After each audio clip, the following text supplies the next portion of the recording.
Oi, Laís. Acho que a gente vai ter que retomar né, um pouco da temática, porque eu vi que tem gente que entrou novamente, né?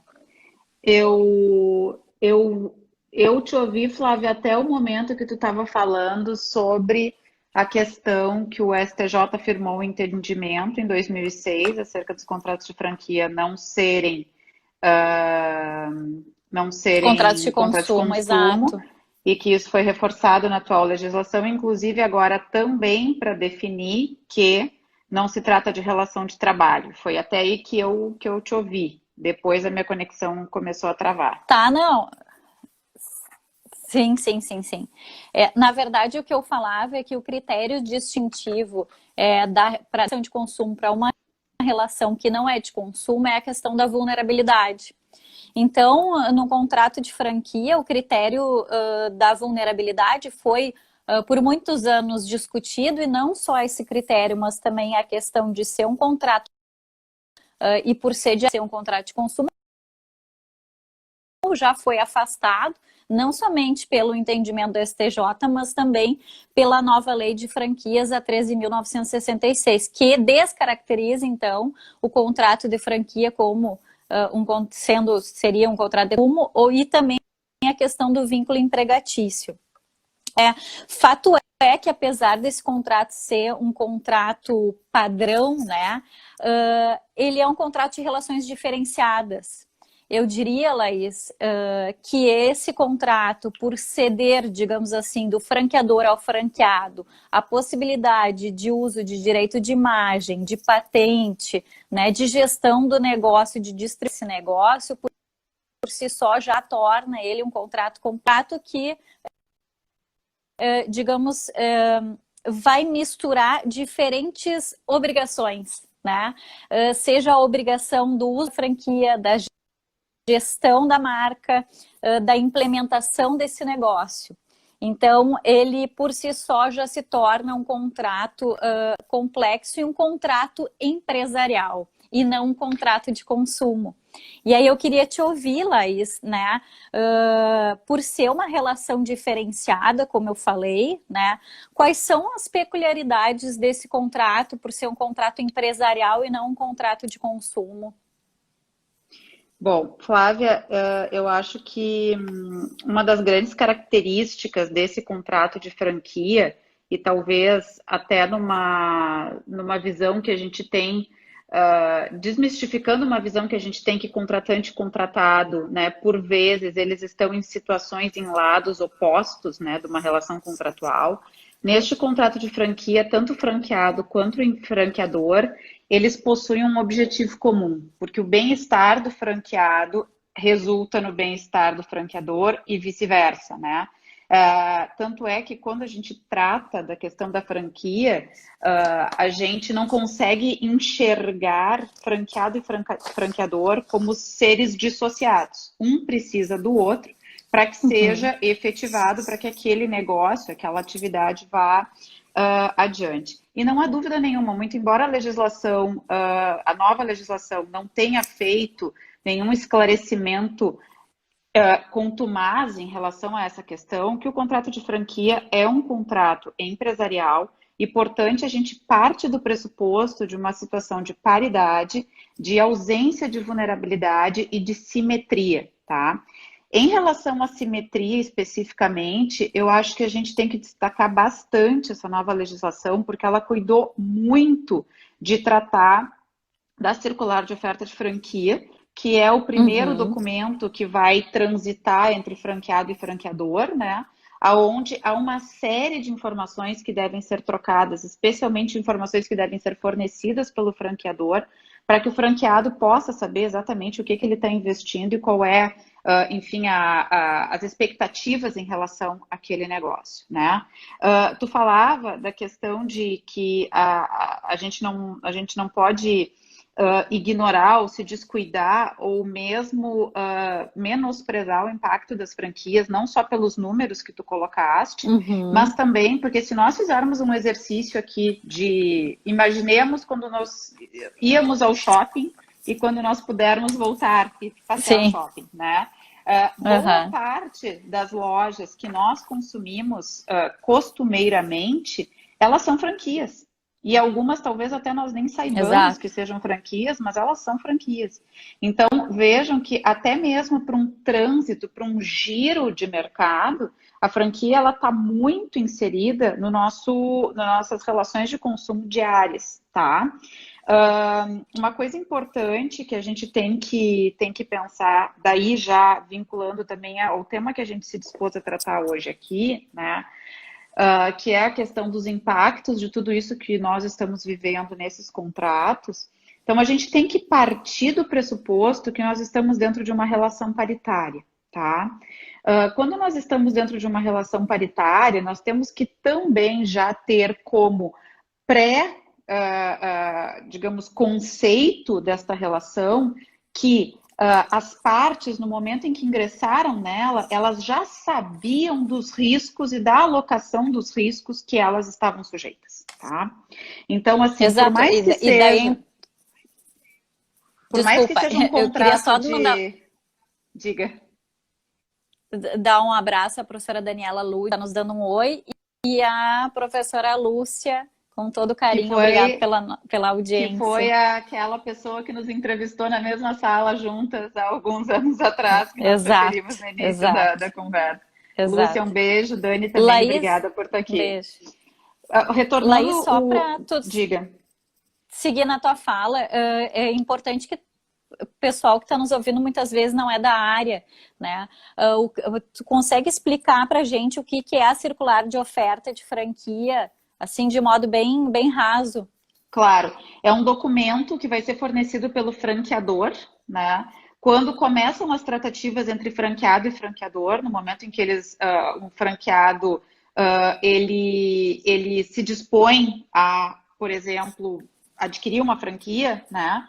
Quando começam essas tratativas, o franqueador ele tem a obrigação de fornecer esse documento, que se chama Circular de Oferta de Franquia, né?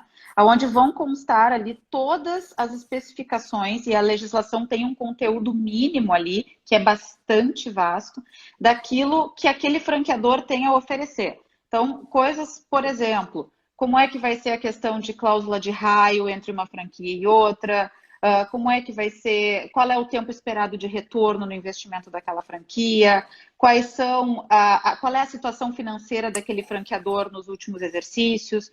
É uma série de informações detalhadas que vão chegar ao franqueado para que ele possa ter uma noção se aquele investimento que ele está fazendo vai valer a pena ou não vai valer a pena, tá? Uhum. Inclusive, a legislação vai referir o seguinte, que qualquer problema em relação à circular de oferta de franquia pode ser causa de anulabilidade ou nulidade. Isso foi trazido na nova legislação. Antes, a legislação anterior só falava em anulabilidade do contrato, mas agora também está falando em nulidade do contrato, tá? Então, de tão importante que é esse documento. Mas mesmo que nós tenhamos, né, essa proteção inicial que é feita ao nosso franqueado, né, via todas essas informações que são dadas, aquilo que eu estava falando é que nós não podemos esquecer que se trata de um contrato empresarial, simétrico, paritário, onde nós não temos o elemento da vulnerabilidade em nenhuma das partes. E isso faz com que nós tenhamos que as partes, elas pré-sabem, elas pré-concebem a alocação de riscos. Então, eu estou entrando num contrato de franquia, eu sei o que eu estou me sujeitando no momento que aquele contrato está acontecendo, tá? Então, o que nós temos que agora, e que me parece ser uma preocupação, né, que nós neste momento enfrentamos, é o evento, e que é um tema que está extremamente debatido nos meios jurídicos, são as eventuais revisões oportunistas de contratos. Né? Exato. Então, o que acontece? Eu entrei numa relação que eu sei que eu vou ter determinados riscos e eu tenho determinados compromissos com essa relação, e em virtude de tudo isso que está acontecendo, que obviamente nós não... A professora Lúcia fez uma pergunta... Já vou me permitir vamos entrar nesse ponto, professora Lúcia. No momento em que essas partes, elas ingressam, então, nessa relação, e elas estão sabendo desses riscos, o que nós temos é que, nem sempre, talvez, qualquer evento que venha a acontecer, ele vai ser relevante ou vai ser importante o suficiente para que haja uma revisão desses pactos, tá? Então, Perfeito. vejam, eu acho que a gente tem que deixar aqui bem claro, Flávia, que nós não estamos tratando de contratos de consumo ou de contratos, principalmente aquela minha fala inicial, em que nós tenhamos partes em situações antagônicas. Nós temos partes que estão construindo uma relação que ela é benéfica para ambas, tá? Então, franqueado e franqueador, eles possuem essa simbiose.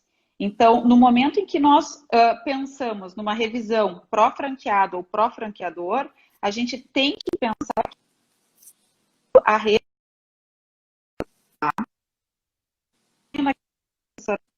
né, e vendo e falando algumas, já também vejo aqui uma outra pergunta que tem a ver com o que eu pretendo colocar agora. Situações extremas como a que estamos vivendo, não é a primeira vez que passamos, talvez em outras situações tenham ocorrido por outros motivos, e dificilmente também vai ser a última vez em que vamos viver situações dessas, né? Esperamos que tenhamos aí um largo tempo até a nossa próxima crise, mas a gente sabe que historicamente na humanidade algumas situações como essas acontecem, tá? A gente tem que dar um crédito, e muito embora a legislação de franquia não tenha sido específica em relação a esse aspecto, nós temos que dar um crédito a toda a construção que o nosso ordenamento jurídico ele já fez, né? E muito também ajudado pela nossa doutrina e pela nossa jurisprudência, para construir situações exatamente para resolver problemas como esse que nós vivemos, tá? Então, até inclusive na esteira de uma das perguntas que está vindo ali, é claro que nós temos uma principiologia contratual que não deve e não pode aqui ser desprezada. Nós temos o princípio do equilíbrio contratual, nós temos o princípio da boa-fé, nós temos da função social do contrato, né? Temos o princípio basilar, talvez de tudo, da liberdade de contratar e da autonomia, né? Que o nosso ordenamento já nos deu para que a gente enfrente algumas situações que possam não ter uma resolução exata dentro do texto legal, tá?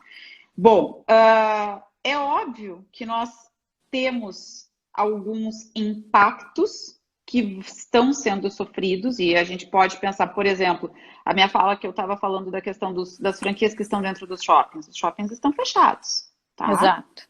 Então, esta franquia, ela está praticamente, se não está com seu faturamento zerado, ela está praticamente com seu faturamento zerado, né? Nós temos aqui um fato imprevisível, superveniente, como fala o artigo 478 do Código Civil. Temos, a gente pode considerar que nós estamos vivendo um momento de imprevisibilidade, né? Que o artigo 478 ele vem tratar da teoria da imprevisão. Nós estamos vivendo um momento de imprevisibilidade. Seria possível, então, de repente, repensar aquilo que foi pactuado entre duas partes por conta disso? Claro, o nosso ordenamento nos permite isso. Mas eu vou voltar àquela expressão que eu acho que é chave nesse momento da gente tentar separar aquilo que realmente é um desequilíbrio contratual por conta desta imprevisão que foi sentida agora, né? Por conta desse fato superveniente, imprevisível e que acometeu não só ao mercado, mas a todos nós, que inclusive estamos trabalhando de forma diferente, né? Vivendo de forma diferente, né? Dessa conduta oportunista. Tá? Exato. Então, eu acho que essa é o grande exercício que nós temos que fazer aqui de separar um do outro. Eu não sei, tu ia falar alguma coisa, Flávia? Desculpa, eu acabei... Não, Laís, é que aproveitando o teu gancho em relação ao chamado oportunismo empresarial, a gente observa não somente nos contratos empresariais, como de franquia, mas também agora há várias discussões em relação aos contratos de consumo, revisão de mensalidade escolar, devolução de dinheiro em virtude de shows, passagem aérea. Então, há uma implicação geral nos contratos, seja de consumo ou não de consumo. Mas o nosso tema da noite aqui, eu acho ele sensacional, Laís, por quê? Porque como tu mesmo referisse, o nosso mercado de consumo, ele estava até 2019 em amplo crescimento no número de franquias no país. Então, para quem não entrou na live bem no inicinho, eu referi aqui esses dados, que são dados importantíssimos da Associação Brasileira de Franchise, que demonstrava esse aumento de 8%, né, no número de crescimento, de projeções para 2020 no setor de franquias. Então, vejam, 8% no aumento de faturamento, 6% de aumento no número de unidades e o mais impactante que seria o aumento da empregabilidade, o número de empregos, né, no país com um aumento aí de 6%. E aí o que nos importa nesse momento é saber, tanto para quem é franqueador, mas para quem é franqueado também, quais os reais impactos da pandemia, sem que esses impactos sejam vistos, né, em função da utilização de uma excludente por um caso diferente que nós estamos vivendo, para falar mais simples, né, que é a questão da força maior, enfim, ou a questão da onerosidade excessiva que tu mencionasse entre as partes, mas é um momento de afastar, então, esse oportunismo, chamado oportunismo empresarial, que eu já disse para a Laís que tem que ser um tema de próximas lives que virão por aí. Mas dentro do contrato de franquia, seria importante a gente diferenciar esses impactos da pandemia, o que será que seria possível, digamos assim, negociar, né, ou aplicar ou não como forma de resolução obrigacional, né, desse contrato nesse momento. Então, a gente vai ter o aspecto do franqueado que recém adquiriu uma franquia, né? E aí não esperava a pandemia, e daquele franqueado também que há muitos anos tem a franquia e também sofreu impacto, e vice-versa, ambas as partes. E aí, Laís, isso é uma questão que a gente pode em conjunto debater aqui. Eu penso que a gente tem que dissociar dentro do contrato de franquia a questão dos royalties, da taxa de franquia e da taxa de publicidade, que são característicos do contrato de franquia, né? Algumas diferenças em relação a royalties por percentual ou royalties como um valor fixo mensal, que é mais incomum, mas também pode ser encontrado no mercado, e também essa taxa de publicidade, que me parece que ela é devida, não sei a tua opinião, mas me parece que hoje mais do que nunca o marketing, a empresa vai ter que investir no marketing na medida em que a gente está vivendo uma pandemia, a gente precisa refazer o negócio. Muitas vezes um negócio que era físico se tornar online, e eu preciso divulgar isso. Então, essa taxa para o franqueado, ela vai ser devida também. Então, eu queria até fazer uma dobradinha contigo em relação a esses aspectos pontuais do contrato de franquia. Sem querer te interromper, Flávia, mas Não. assim, pegando esse teu gancho, assim, eu acho que o que nos faz refletir, para a gente trazer para reflexão nesse momento de pandemia, né?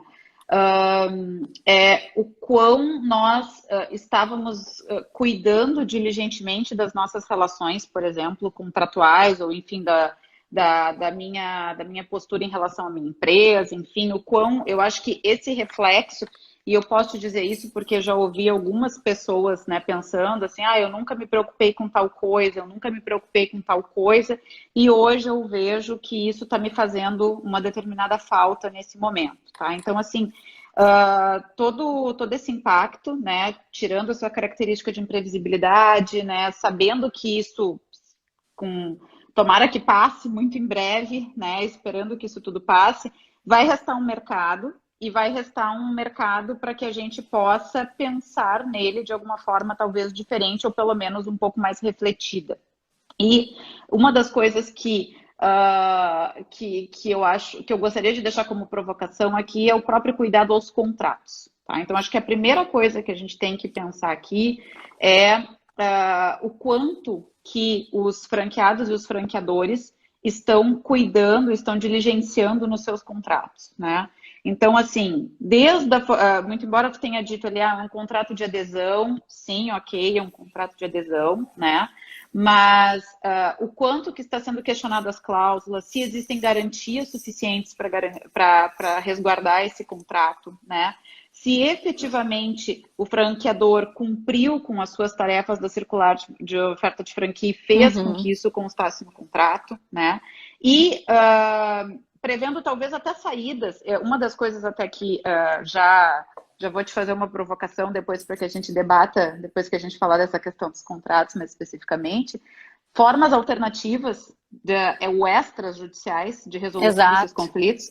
A legislação, obviamente que a gente sabe que a arbitragem sempre foi possível dentro dos contratos, né? Era via cláusula compromissória de qualquer contrato, mas agora a legislação de franquia sugere expressamente que os contratos sejam resolvidos por arbitragem. Nós podemos, inclusive, aqui referir outros meios, né?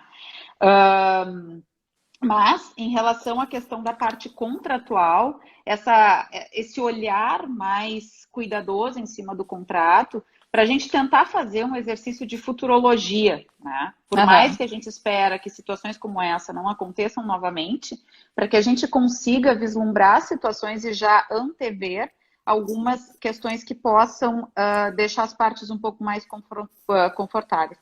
Porque, sim, muito embora a gente saiba que existam alguns entendimentos, e aqui vai uma provocaçãozinha, né? De algumas decisões judiciais que já vimos dizendo que o contrato vale até que não valha mais, a gente tem que respeitar os contratos. Não tem porquê, né? Nós precisamos respeitar os contratos, especialmente quando nós estamos tratando da seara empresarial, que precisa de previsibilidade, que precisa de segurança jurídica, tá? Então, assim, esse olhar cuidadoso em cima do contrato, um contrato justo, equilibrado entre as partes, eu acho que é a primeira tarefa que nos fica aqui, né, dessa questão. Em relação E é uma tarefa, Laís, é uma tarefa do franqueador, né? Um contrato bem redigido, em especial em função da nova lei que entrou em vigor bem nesse período, agora em março, dia 25, eu acho que um bom contrato, né, por parte do franqueador vai fazer com que essa franquia ou eventual resolução desse contrato futuramente, seja por causas como a gente está vivenciando agora ou não, que não haja prejuízo e haja maior equilíbrio para ambas as partes. Considerando que normalmente o contrato advém do franqueador, né? O franqueador dita as regras do seu contrato, e considerando toda aquela premissa inicial que nós dissemos que existe uma simbiose entre franqueado e franqueador, um contrato que ele penda favoravelmente para o lado do franqueador, em detrimento ou sendo injusto para o seu franqueado, ele pode até ser um contrato que cause algum tipo de demérito, né? Na própria franquia, porque... Claro.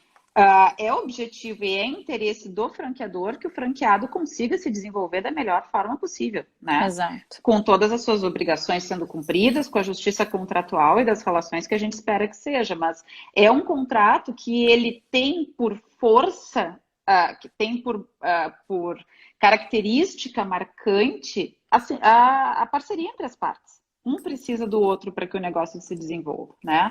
Mas especialmente em relação a esses três elementos, digamos assim, essas três obrigações do nosso franqueado, né? Que seria o pagamento da taxa de franquia, dos royalties e da taxa de publicidade. Algumas sugestões podem surgir nesse momento, né? E lembrando sempre, né, que aquilo que for possível via negociação entre as partes, obviamente que tem uma perspectiva melhor de cumprimento, né, e até de satisfação entre as partes, né, que para um prosseguimento assim que toda essa nossa pandemia passar. Em relação à taxa de franquia, que é aquele investimento inicial que o franqueado faz, para as franquias que já foram adquiridas, as que estão em andamento, sejam há pouco tempo ou seja um tempo maior, né, o contrato de franquia é um contrato que se caracteriza por ter um prazo, né, um prazo, enfim, determinado, e essa taxa, então, englobaria esse prazo determinado. Uma sugestão que poderia se dar para franqueado e franqueador, para que não haja, de repente, alguma lesão, especialmente para aquele franqueado que recém comprou a sua franquia, que fez aquele investimento inicial e que não está conseguindo agora, né, ter os ganhos esperados, é que de repente fosse acrescido ao final do contrato, esse período, né, de instabilidade fosse prorrogado, né, para que se pudesse usufruir daquela taxa pelo período integral, né? Considerando que esses meses aqui que estamos vivendo não, digamos assim, não estão dentro de uma normalidade do desenvolvimento daquele contrato, né? Uhum. Essa é uma sugestão, dentre tantas outras, que as partes podem Eu construir. acho, Laís, que além da prorrogação, né, também considerando, é claro, que ainda não houve a integralidade no adimplemento dessa taxa aí de franquia, além da prorrogação, a negociação desses valores, né, Um eventual abatimento. abatimento proporcional. Não sei, me parece o mais razoável nesse período em relação à taxa de franquia, né? O que na minha visão em relação aos royalties, né, em função de que grande parte dos contratos de franquia são estipulados por percentual, daí eu acho que a tua opinião é a mesma, tu pode desenvolver bem mais do que eu esse assunto nesses contratos de franquia, mas já por ser em percentual em cima do faturamento, diminuindo o faturamento, consequentemente, não há necessidade, digamos assim, de uma negociação de royalties. Os royalties são devidos e percentualmente eu acho que fica justo entre as partes. Em relação aos royalties, o único cuidado que se deve atentar é que existem algumas franquias que elas acabam impondo um valor mínimo de pagamento de royalties, Uhum. né, mensal. E em alguns casos, talvez o nosso franqueado no momento, ele não esteja conseguindo fazer o faturamento até para esse mínimo, né? Então, teoricamente, numa normalidade, os royalties são um percentual em cima daquele faturamento, aquilo que o franqueado ele tá oferindo, e obviamente que se ele não está conseguindo oferir, né, haveria uma Sim. diminuição nacional proporcional em relação a esses royalties. Só tem que se cuidar em verificação esse mínimo, se existe ou não dentro do contrato, se é uma franquia que tem um contrato com royalties mínimos mensais ou não, né? E daí sim, dentro de uma mesma lógica, né, dessa lógica de parceria, talvez não seja interesse do franqueador Resolver fazer o com que contrato, né? o seu franqueado tenha uma sobrecarga financeira que ele não vai ter como cumprir nesse momento. Porque existe uma série de outras obrigações, muito embora a gente tenha tido inúmeras medidas provisórias do governo em matéria trabalhista nos últimos dias, nas últimas semanas, né, no caso, existe uma série de outras obrigações que o nosso franqueado, ele talvez tenha que continuar cumprindo. Franqueado e franqueador, né? Sim. Para ambos os lados. Então, assim, os colaboradores que fazem parte dessas franquias, contratos de locação que eventualmente foram firmados, entre outros, né, assessorias que porventura estejam sendo prestadas para franqueado e franqueador, eles têm essas obrigações, né, e que obviamente, ademais do pagamento das questões inerentes à franquia. Tem uma situação, Flávia, que eu acho que também é algo que a gente tem que atentar, que também algumas franquias possam ter essa realidade, quando a franquia ela fornece o produto para o franqueado, o franqueador fornece o produto para o franqueado e estabelece compras mínimas do produto, tá? Sim. Então, eu posso dizer que, certa feita, eu assessorei um caso nesse sentido, onde havia uma imposição de compras mínimas em determinados períodos, né, daqueles produtos que eram o objeto da franquia. Também eu acho que é um momento para se questionar ou se refletir acerca disso, né? Porque no momento em que eu estimo, né, a sensibilidade de franqueado e franqueador em terem, né, esse diálogo, no momento em que eu estimo uma projeção de venda, uma projeção de prestação de serviços, que vai ser necessária aquela demanda de produtos, né, de insumos, enfim, fornecidos pelo franqueador, e eu não tenho essa demanda, não parece razoável manter essa obrigação tão acirrada, né, de se comprar, de se continuar comprando ou consumindo ou estocando aqueles produtos que talvez, por vezes, até possam, se forem perecíveis, enfim, possam perecer, né, junto ao franqueado. Então, essa é uma outra situação que talvez tenha que se observar nesses contratos que impõem essas compras mínimas, né, de produtos para o desenvolvimento da franquia, tá? E em relação à taxa de publicidade, que foi a O outra tópico que eu verba levantei antes. que tu Uhum. levantou, daí existe, de novo, daí a gente tem que olhar bem essa relação para os dois lados, porque é do franqueador a tarefa de promover essa publicidade, as campanhas de marketing, como tu mesma colocou, e talvez Sim, esse seja o momento onde mais se esteja despendendo desse tipo de recurso para não deixar até a marca cair no ostracismo, né, numa dessas. Então, assim, exato. Isso. considerando que as pessoas não estão circulando, né? Não estão, vamos voltar de novo ao exemplo do shopping, não estão indo semanalmente ao shopping, né? Para se dar, para se parar na frente da marca, para ter um contato visual com ela, né? Para estar vivenciando aquilo, né? Talvez seja um momento de até maior necessidade de se reforçar essas políticas de marketing, né? E de novo, E, voltamos, é de interesse de todo mundo, e né? manter Que os isso aconteça. pagamentos. Então, em resumo, eu diria que dos três aspectos que eu levantei do contrato de franquia, e que são aspectos que estão bem claros hoje na nova lei de franquias, dentro da circular de oferta, como obrigatoriedade por parte do franqueador, né, a transparência nesses aspectos em relação aos royalties, a taxa de franquia, a taxa de publicidade. Em relação em especial a esses três aspectos, a possibilidade, digamos assim, de uma negociação, né, desses valores, ao menos somente da taxa de franquia, para aqueles que ainda não adimpliram, né? Esse é um primeiro passo. Um segundo, que tu mesmo referiu, a questão da prorrogação desse período aí para posteriormente, após a pandemia, se estender.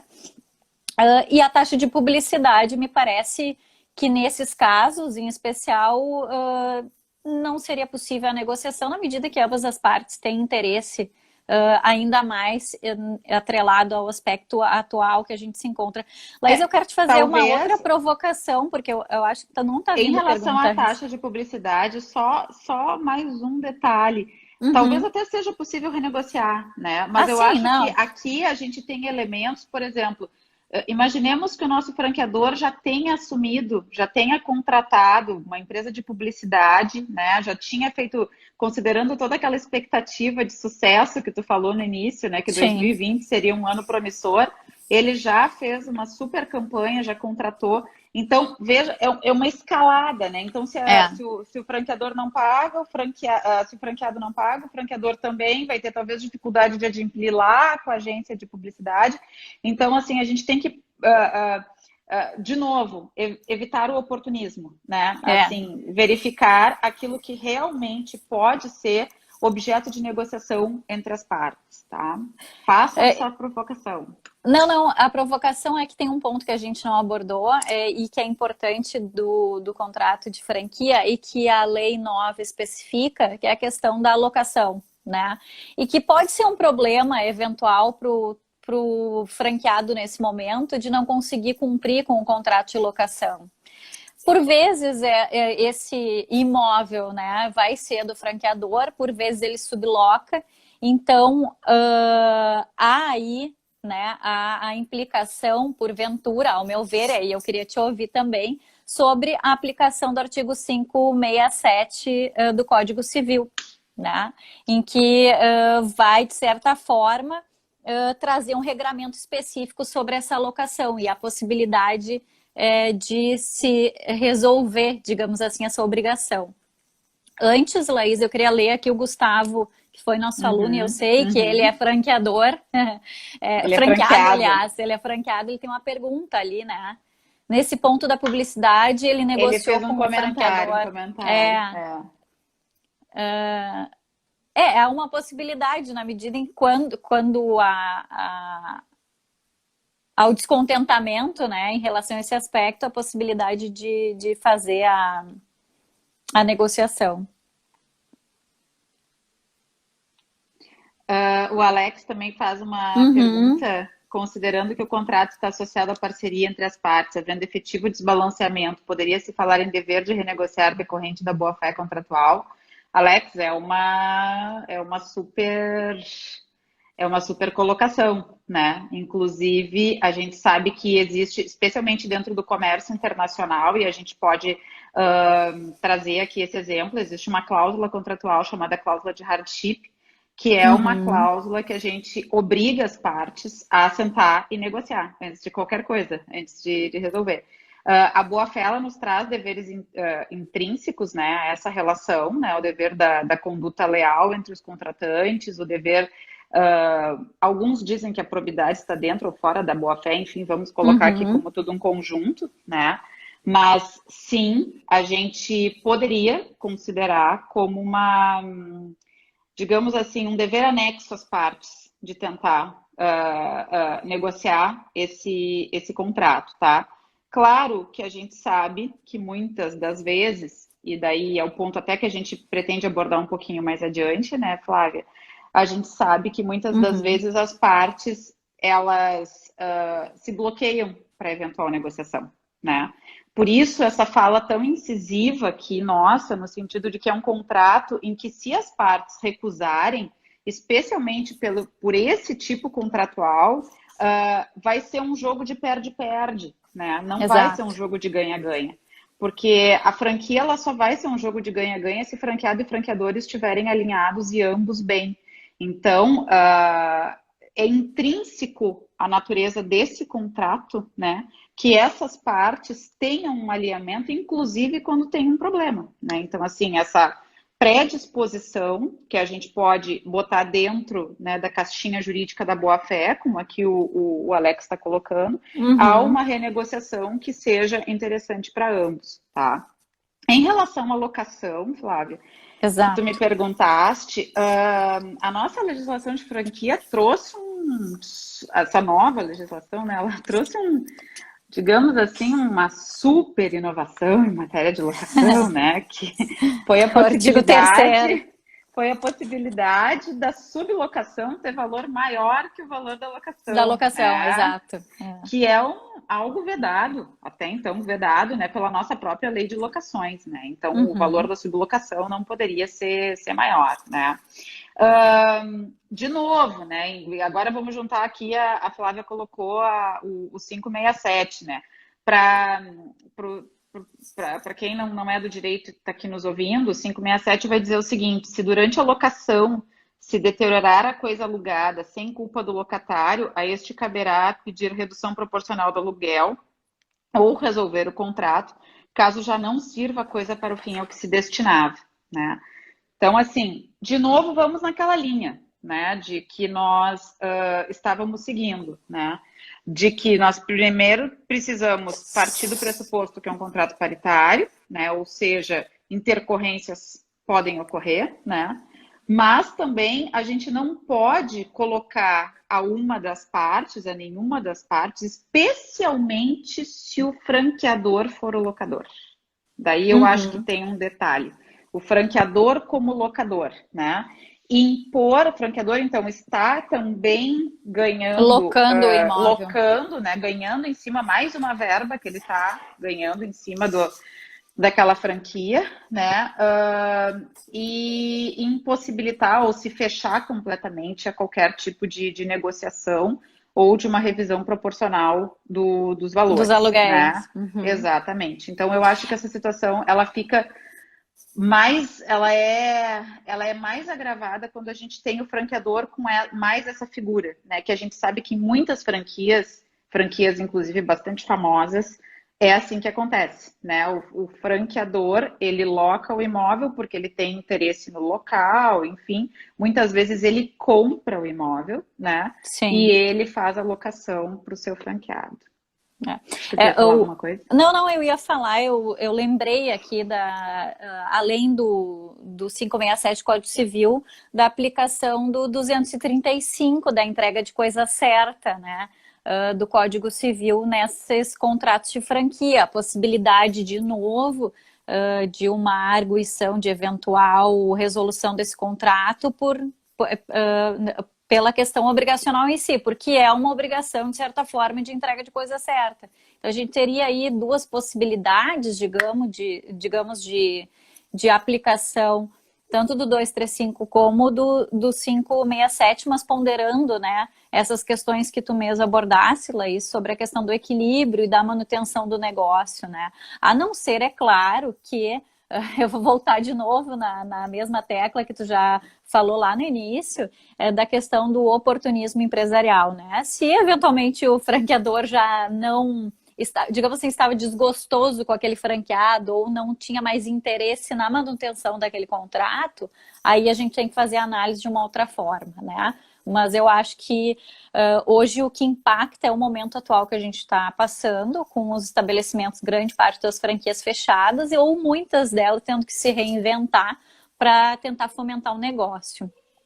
Flávia, considerando, né, e até porque a gente tinha se proposto a ser rigorosa em relação ao horário, considerando Exato, que vamos já são finalizar 8h27, Perfeito. né, só uma última provocação, que daí eu quero te fazer essa provocação agora, já que a gente falou tanto na conversa, né, tipo assim, na negociação, né, que a gente insistiu tanto nisso, o que a gente poderia construir em relação a o que o nosso direito nos oferece do ponto de vista de construção de uma negociação extrajudicial, partindo da seguinte premissa, né? Assim como houve toda uma preocupação com a sobrecarga, né, do nosso sistema de saúde, né, com essa questão da pandemia, todo um cuidado para que isso não acontecesse, o Poder Judiciário e quem atua, né, quem tem a prática forense, e eu posso falar um pouco pela minha vivência enquanto advogado, nos últimos tempos ele também está sendo, de certa forma, sobrecarregado por uma série de demandas para resolver questões, enfim, todas que estão surgindo com essa pandemia, né? Então, revisões de contrato de consumo, revisões de contratos que não são de consumo, né? Questões trabalhistas que estão sendo latentes em virtude do fechamento de algumas empresas, de demissões, enfim. Empresas que estão tendo crises de insolvência bastante sérias e que estão tendo que recorrer ao Poder Judiciário através dos remédios lá da Lei 11.101, enfim, a gente sabe que também está ocorrendo uma movimentação intensa dentro do Poder Judiciário, né? Não só por isso, e sabendo que, por vezes, uma negociação entre as partes ela pode ter um melhor resultado do ponto de vista de celeridade e de cumprimento, o que nós poderíamos, nesse momento, tentar construir como soluções para a resolução dessas situações entre franqueado e franqueador, né? Que sugestões a gente poderia aqui trabalhar? Laís, isso é bem importante a gente ressaltar, e eu acho que diria para finalizar a nossa live com chave de ouro, né? Quais são esses métodos, né, para resolver eventuais problemas atinentes a esse contrato de franquia? Eu faria a ponderação que a nova lei de franquia, ela estabelece a arbitragem, né, como uma das formas, digamos assim, indicadas para a solução de eventual conflito entre as partes. Porém, a gente sabe que o custo da arbitragem é um custo elevado. Assim como o custo da judicialização, por vezes, também tem a questão tempo, né, a morosidade, né, e também um custo não tão elevado como a arbitragem, mas de certa forma eu acho que o tempo é o que mais incide num processo judicial. Então, eu sempre lá no escritório, eu e a Márcia, vi que a Márcia está ao vivo aí, a gente faz algumas assessorias também a empresas, a gente sempre opta pela questão da negociação e da mediação, né? Como forma de resolução de conflitos que possa chegar num denominador comum, tanto para franqueador quanto para franqueado, que vai reduzir esses dois aspectos que eu mencionei, tanto a questão da morosidade, do tempo lapso temporal e do tempo dinheiro hoje, que é tão precioso, né? Então, essas medidas alternativas hoje, a tendência é que elas se disseminem muito mais. A gente teve aí, em 2015, a priorização, digamos assim, pelo próprio Código de Processo Civil dessas medidas como mediação e conciliação, mas eu vou além. Se não me falha a memória, 2 semanas atrás eu li uma notícia que o CNJ está lançando uma plataforma para os juízes utilizarem, né, como uma plataforma de conciliação entre as partes, não mediação e sim conciliação. Então, se o próprio judiciário ele já demonstra interesse, é porque há uma grande preocupação com os impactos da pandemia, pós-pandemia no judiciário, né, além dos impactos econômicos. Então, eu sempre indicaria a mediação como a primeira forma. E aí sim, depois conciliação e eventual, em último caso, a questão da arbitragem, como tu já fizesse a colocação. Eu só, em relação à mediação, eu queria destacar que está aqui na live a Elisa, que é a nossa aluna lá na pós-graduação em Direito Empresarial, lá na PUC. E a Elisa é mediadora empresarial, então certamente a Elisa está concordando nesse momento com o que a gente está falando, né? E uma das coisas que eu acho que que é muito pertinente em relação aos dados, né, as questões estatísticas em relação a essas formas alternativas de resolução de conflitos, é que as partes normalmente se sentem mais confortáveis porque elas se sentem parte da construção da solução, né? Exato. E eu acho que quando a gente está tratando de um contrato que tem características tão especiais como esse de franquia, nada melhor do que as partes trazerem, né, para uma mesa, né, para a negociação, seus anseios, seus desejos, né, e principalmente as suas possibilidades de resolver, né, a situação. Exato. E construírem em conjunto essa solução, né, para esse eventual conflito. Lembrando que, né, e acho que isso a gente, enfim, super concorda aqui, né, vai passar, não sabemos quando, mas vai passar, né, tudo isso, e um mercado sofrido restará para que a gente traga soluções, né? Então, nós já precisamos pensar e criar, né, as aberturas, né, os cenários necessários, já está preparado para que quando a gente precise efetivamente agir, se é que em alguns casos já não se é necessário agir, a gente tenha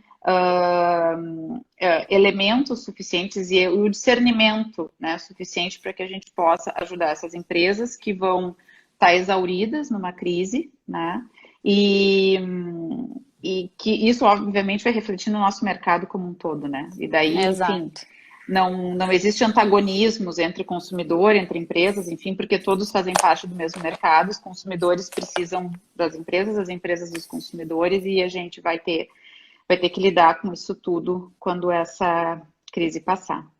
Exato. Bom, acho que a gente explicou aquilo que a gente se propôs a fazer, né, Laís?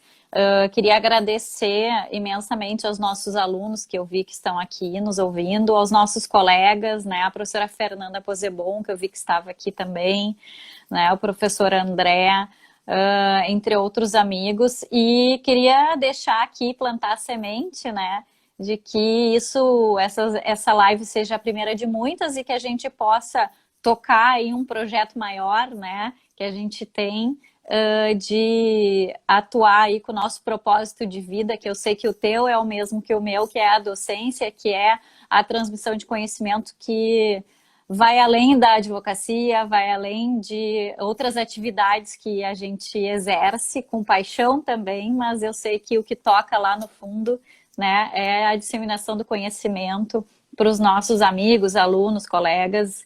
Então, Rosana vai ter mais live. Vai ter mais live, Rosana. Assuntos interessantes, né? Eu acho que está todo mundo um pouco cansado de tanta live, de tudo que é assunto, mas eu acho que a gente faz a nossa parte e traz aí uma pequena contribuição nos nossos perfis de professores. Inclusive, claro, né, sempre respeitando as áreas de atuação minha e da Flávia, porque também nós não vamos aqui, né, falar sobre coisas direito que a penal. Gente não... vai ser... Daí a gente chama a professora Fernanda Posebon, a professora Fernanda Rosário para conversar com a gente. Mas se vocês tiverem também alguma sugestão de tema, alguma coisa que a gente... que vocês entendam que eu e a Flávia poderíamos dialogar, né? Então, Exato. sintam-se à vontade para mandar pelos nossos contatos no Instagram. Enfim, todos vocês são nossos seguidores e nós também seguimos vocês. Flávia, te agradeço imensamente por dividir esse espaço Eu que aqui. agradeço. Foi, acho que uma conversa muito, para mim, pelo menos, né, muito positiva, né, da gente pensar, discutir, refletir sobre esses temas que, como tu mesmo diz, tanto impactam na nossa vida como advogadas, mas principalmente na difusão do conhecimento, que é a paixãozinha, né? Que é o que toca lá no fundo, que é Exato. a gente poder ver aqui vários alunos nossos fazendo perguntas super pertinentes, assim, eu pelo menos fico mega orgulhosa quando eu vejo esse tipo de manifestação. Então, obrigada, né? Obrigada a todos que estão aqui assistindo e vai ter próximas, né? Esperem, vai ter próximas. Exato. Boa noite, fiquem com Deus. Boa Beijo, noite, Laís. pessoal. Tchau, Muito tchau. obrigada. Beijo, Flávia. Tchau.